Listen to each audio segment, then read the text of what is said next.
On the 24th of February 2022, we saw Moscow launching an aggressive and brutal war on Ukraine in what Putin termed a special operation, but of course it is a full invasion.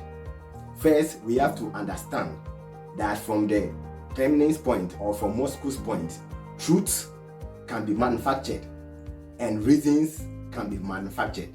So let's look at some of the manufactured propaganda and lies that Putin have used as pretext to justify this uncalled for invasion in Ukraine. First, they said that they are attacking Ukraine because of NATO's expansion. First, we will say that NATO have already expanded to Russia's borders. When we look at the Baltic states like Lithuania, Estonia, Latvia, they are all NATO members. But we have not seen any aggression from NATO side on Russia. But it is always the other way around. We have witnessed so many aggression from the side of Russia against these Baltic countries. We have seen cyber attacks. We have seen fighter jets breaching their airspaces. And we have seen even operatives from Moscow entering into some of these countries to incite people and as well even kidnap border officials. But we have not seen similar aggression from the side of NATO. This is to tell us that NATO is a purely defensive alliance but not offensive.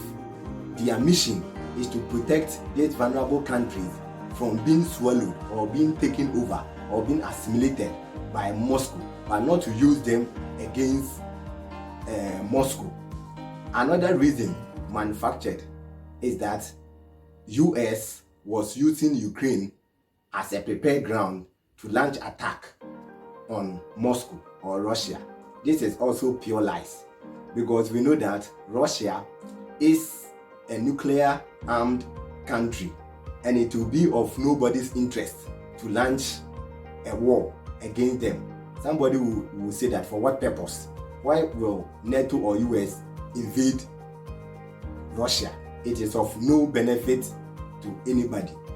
Again, Moscow have said that Ukraine, there were biological laboratories, biological weapon laboratories in Ukraine.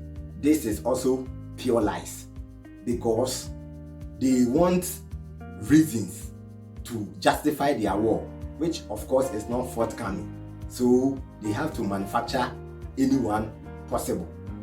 Again, they have said that they entered Ukraine to protect ethnic Russian Ukrainians.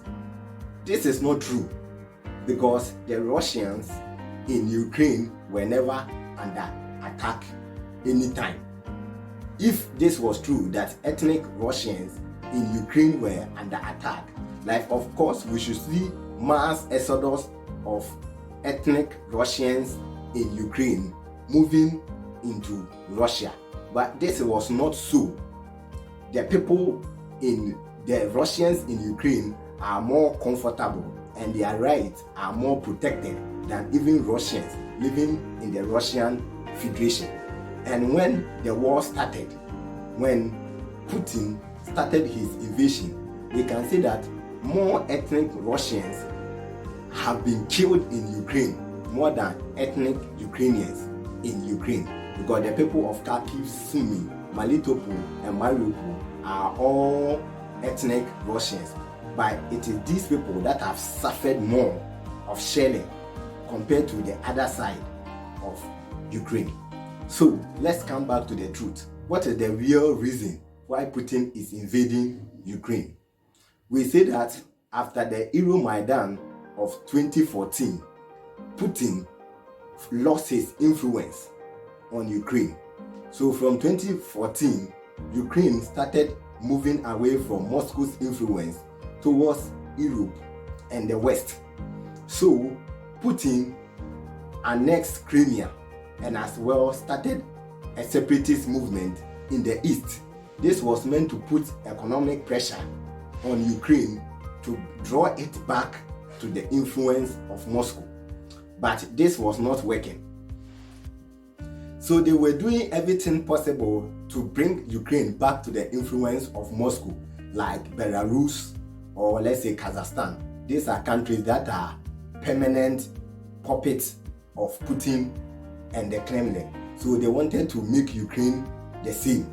But it seems that Ukraine were more moving toward the West than the Soviets. So Putin tried all these means. He was backing the separatists and he annexed Crimea, trying to tell Ukraine that you can't do without me, but it was not working. So the only option that was left for Putin was to invade Ukraine, topple the government, and arrest some of the government officials and install a puppet regime that will make a Moscow-friendly policies, or let's say bring Ukraine back to Moscow's influence. So that was the main objective. The main objective was to invade the country, topple the government, denationalize it, demilitarize it, so that Russia can have a permanent grip over the country. But unfortunately for him, the people of Ukraine are more interested in their freedom and they were more interested in their sovereignty, which they were not willing to give up easily. So now Putin have of course seized major part of the east and the south, but as to whether he can hold on to the people, of course he can occupy those territories militarily, but it will be very difficult whether he can also control the people using military force. From what we saw in Afghanistan, where US was for 20 years, and the kind of investment that US made, still the people of Afghanistan could not accept the people of US.